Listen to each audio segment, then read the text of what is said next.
Supreme court ने जानते हैं चुनाव आयोग को क्या कहा? कहा कि कोई भी शक्तियां अनियंत्रित नहीं हो सकती। 7 दस्तावेज तय तो आप 11 क्यों मांग रहे हैं? यह खबरें देखिए आपकी स्क्रीन पर है। और यह सब कुछ कोर्ट के भीतर हुआ और बहुत कुछ हुआ है। कोर्ट के भीतर जमकर कैसे लताड़ लगाई है सुप्रीम कोर्ट ने ज्ञानेश कुमार के चुनाव आयोग की। उनको उनकी हदें याद दिलाई सुप्रीम कोर्ट ने चुनाव आयोग को। और सुप्रीम कोर्ट को यह तक कहना पड़ा चुनाव आयोग को कि कोई भी शक्ति अनियंत्रित नहीं हो सकती है। और ये खबरें आपके सामने हैं। कोर्ट में और क्या कुछ घटा, कैसे चीफ जस्टिस ऑफ इंडिया की बेंच ने चुनाव आयोग को आईना दिखा दिया। सिलसिलेवार तरीके से पूरी की पूरी खबर को देखिएगा और आप समझ जाएंगे कि कितना गंभीर मामला है कि चुनाव आयोग को सुप्रीम कोर्ट कह रहा है कि भाई आपके पास अधिकार है, आप अनियंत्रित मत होइए। आम आदमी के अधिकारों को छीना जा सकता है, यह कहीं ना कहीं चिंता जाहिर किया। और सुप्रीम कोर्ट ने एसआईआर के मुद्दे पर सुनवाई चल रही थी और सुनवाई के दौरान जो याचिका, आप जानते हैं कि याचिका डाली गई है और तमाम याचिकाएं सुप्रीम कोर्ट में डाली हैं एसआईआर के मुद्दे पर, उसी पर सुनवाई करते हुए chief justice of India Suryakant और जस्टिस बागची ने चुनाव आयोग को जमकर खरी खरी सुनाई है और सवाल पूछा है। सीधा सवाल देखिए, हेडलाइन आपके सामने।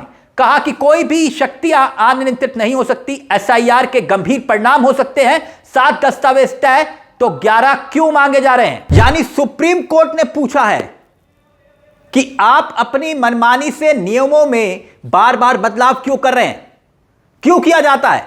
जस्टिस बागची ने क्या कुछ कहा है, उनकी टिप्पणी पहले आप देखिए, आपकी स्क्रीन पर है। जस्टिस बागची ने जो कुछ कहा वो देखिए और फिर उसके बाद चीफ जस्टिस ऑफ इंडिया ने जो कुछ कहा है वो भी बहुत गंभीर है। लेकिन पहले जस्टिस बागची ने जो कुछ कहा उसे देखिए। चुनाव आयोग को जस्टिस बागची ने पूछा चुनाव आयोग से कि क्या चुनाव आयोग अदालत की निगरानी से बाहर जाकर मनमानी कर सकता है? कानून में जब साफ लिखा है कि गहन पुनर्निरीक्षण होने पर नई मतदाता सूची तैयार करनी होती है, तो क्या इन सुरक्षा नियमों को नजरअंदाज किया जा सकता है? यकीनन यह टिप्पणी चुनाव आयोग की दलीलों को तगड़ा झटका है। और खुद जस्टिस बागची पूछ रहे हैं कि क्या चुनाव आयोग अदालत की निगरानी से बाहर जाकर मनमानी कर सकता है? और बात यहीं खत्म नहीं होती दोस्तों।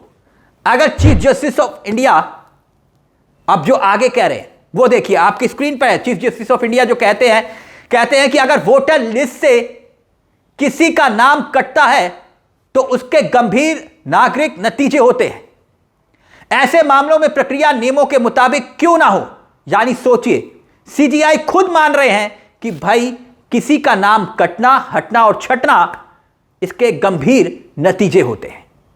अब आगे देखिए जस्टिस बागची ने क्या कुछ कहा, वो भी आपकी स्क्रीन पर। जस्टिस बागची ने आगे कहा, क्योंकि हमने कहा ना बहुत महत्वपूर्ण सुनवाई थी ये, और कोर्ट के भीतर चुनाव आयोग को कैसे अब आईना दिखाया सीजीआई और जस्टिस बागची ने। अब वो देखिए, जस्टिस बागची ने कहा कि कोई भी शक्ति पूरी तरह से खुली नहीं हो सकती।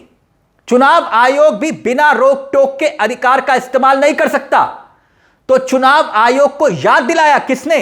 सुप्रीम कोर्ट ने, कि आप भी भाई नियमों से बंधे हो, बिना रोक टोक के निरंकुश होकर, ऐसा नहीं है कि जो मन में आएगा आप वो करोगे और वही आपके अधिकारों का इस्तेमाल आप अनियंत्रित होकर नहीं कर सकते, यह कह रहा है कोर्ट। और यह बात वाजिब है कि भाई जब लाखों करोड़ों लोगों के नाम कटने का जिक्र हो रहा है तो उसे लेकर सुप्रीम कोर्ट की चिंता और गाइडलाइंस जो दी गई थी उसका पालन होना जरूरी था। और आखिरकार क्यों नहीं हो रहा पालन, यह कोर्ट पूछ रहा है। और बार बार सुप्रीम कोर्ट को यह याद क्यों दिलाना पड़ता है? यह खबर आप देखिए, इससे पहले वाली सुनवाई को याद करिए। यह खबर हमने आपको पहले भी दिखाई थी कि पश्चिम बंगाल एसआईआर में जो 1,25,00,000 लोगों के नाम काटने की खबर सामने आई थी, तो उसे लेकर चुनाव आयोग को सुप्रीम कोर्ट ने यह कहा था कि भाई 1,25,00,000 लोगों के नाम क्यों पब्लिश किए गए और क्यों नहीं पब्लिश किए गए, आप यह बताइए, जिनके नाम काटे। और इससे पहले बिहार में भी सुप्रीम कोर्ट को यह बोलना पड़ा था कि आप नाम काट रहे हैं तो उन लोगों के नाम पब्लिश क्यों नहीं कर रहे, और सब नाम पब्लिश नोटिस बोर्ड पर होने चाहिए, सुप्रीम कोर्ट ने कहा। और पश्चिम बंगाल के मामले में भी सुप्रीम कोर्ट को यह कहना पड़ा, बिहार के मामले में भी कहना पड़ा। और अब सुनवाई में सुप्रीम कोर्ट को यह कहना पड़ा कि आप बार बार नियमों को क्यों बदल रहे हैं अपनी मर्जी से। और जब 7 दस्तावेज से काम चल सकता है तो 11 क्यों मांगे जा रहे हैं, यह लिखा हुआ देखिए। चुनाव आयोग की तरफ से जो वकील थे राकेश द्विवेदी, उन्होंने भी दलील रखी। और उन्होंने क्या दलील रखी आपकी स्क्रीन पर आप देखिए, क्योंकि यहां पर बहुत कुछ दलीलों को भी रखा गया और उसी के बाद चुनाव आयोग को लेकर रिएक्ट किया सुप्रीम कोर्ट ने। राकेश द्विवेदी ने कहा कि भाई धारा 21(3) चुनाव आयोग को एक अलग और स्वतंत्र शक्ति देखता है, यह सामान्य संशोधन से अलग है। यानी चुनाव आयोग के वकील ये कह रहे हैं, इसका मतलब समझिए कि चुनाव आयोग के एक वकील ये कहते हैं कि भाई हमारे पास अलग और स्वतंत्र शक्ति है धारा 21(3) के तहत। चुनाव से पहले हम पुनर्निरीक्षण का अधिकार है, हमें SIR का अधिकार है। यह चुनाव आयोग के वकील की दलील थी।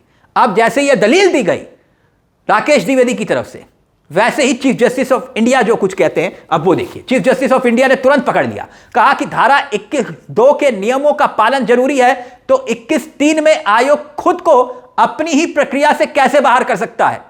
यानी चीफ जस्टिस ऑफ इंडिया कह रहे हैं कि भाई माना कि 21(2) और 21(3) में आयोग को पुनर्निरीक्षण का अधिकार है, SIR का अधिकार है, लेकिन उसके अपने जो नियम है उससे वो खुद को अलग कैसे कर सकता है।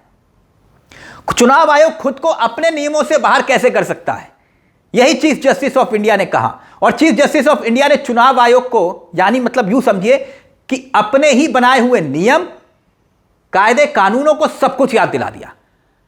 मगर सबसे महत्वपूर्ण टिप्पणी जानते हैं क्या थी, अब वो देखिए। जस्टिस बागची की टिप्पणी थी, यह कहते हुए कि फॉर्म 6 में 7 दस्तावेज मांगे जाते हैं, 7 डॉक्यूमेंट्स, लेकिन SIR में 11 दस्तावेज क्यों? क्या आयोग मनमाने ढंग से दस्तावेज जोड़ घटा सकता है? कौन कह रहा है? जस्टिस बागची, कि भाई 11 दस्तावेज आखिरकार क्यों मांगे जा रहे हैं जब फॉर्म 6 में 7 दस्तावेज का जिक्र है? आप 11 कैसे मांग सकते हैं? और सवाल यही उठता है कि जिस तरीके से SIR हो रही है कि भाई किसी का नाम अगर कट जाता है तो इसकी जिम्मेदारी किसकी होगी? चुनाव आयोग की। और यहां तो लाखों वोटरों के नाम कटने का जिक्र हो रहा है। उत्तर प्रदेश में देखिए ना कितना बवाल हो रखा है, और SIR को लेकर अखबारों में तरह तरह के खुलासे हो रहे हैं।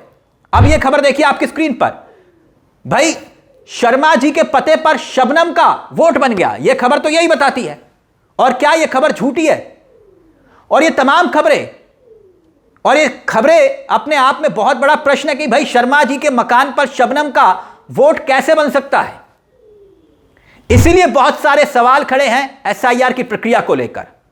जनता परेशान है, पेशी के लिए बुलाया जा रहा है, और यह सवाल कि भैया अगर पेश नहीं हुए तो क्या वोट काट दिया जाएगा। बहुत सारे सवालों के जवाब चुनाव आयोग के सामने मुंहबाहे खड़े थे, और सुप्रीम कोर्ट ने एक एक सवालों को उठाना शुरू किया। इसलिए सुप्रीम कोर्ट यह कहता है कि आप अपनी शक्तियों का इस्तेमाल निरंकुश होकर नहीं कर सकते हैं। किसको कह रहा है? चुनाव आयोग को, सुप्रीम कोर्ट। यानी जनता परेशान, विपक्ष के नेता परेशान, SIR करने वाले BLO परेशान। कितने BLO की जान चली गई। और याद करिए राजस्थान का वो वीडियो, राजस्थान का एक वीडियो था ना, जिसमें एक BLO के पास फोन आता है, वोट काटने के लिए दबाव बनाया जाता है, तब वो BLO कहता है किसी भी हालत में इनके वोट नहीं कटने दूंगा। अब पश्चिम बंगाल से एक खबर आती है, खबर देखिए आपकी स्क्रीन पर, 200 BLO ने एक साथ इस्तीफा दे दिया। अब सोचिए कितना प्रेशर है BLO के ऊपर, विपक्ष का भी, सत्ता पक्ष का भी, चुनाव आयोग का भी। और इतने प्रेशर में काम कर रहे हैं BLO, और उन्हीं प्रक्रिया पर सवाल खड़े हो रहे हैं, चुनाव आयोग की प्रक्रिया पर, जो सुप्रीम कोर्ट ने कहा। इस मुद्दे को लेकर आपकी क्या राय है, हमें कमेंट बॉक्स में जरूर बताइएगा, क्योंकि यह मसला सीधे तौर पर चुनाव आयोग की नीति और नीयत से भी जुड़ा है। अपनी राय हमें कमेंट बॉक्स में जरूर दीजिएगा। मुझे तिलक चावला को दीजिए इजाजत। एक छोटी सी दरख्वास्त, चैनल को सब्सक्राइब जरूर कर लीजिएगा। यह मंच आप ही का है, जहां हम सिर्फ खबर नहीं दिखाते बल्कि खबर के पीछे की खबर भी बताते हैं। नमस्कार, जय हिंद, जय भारत।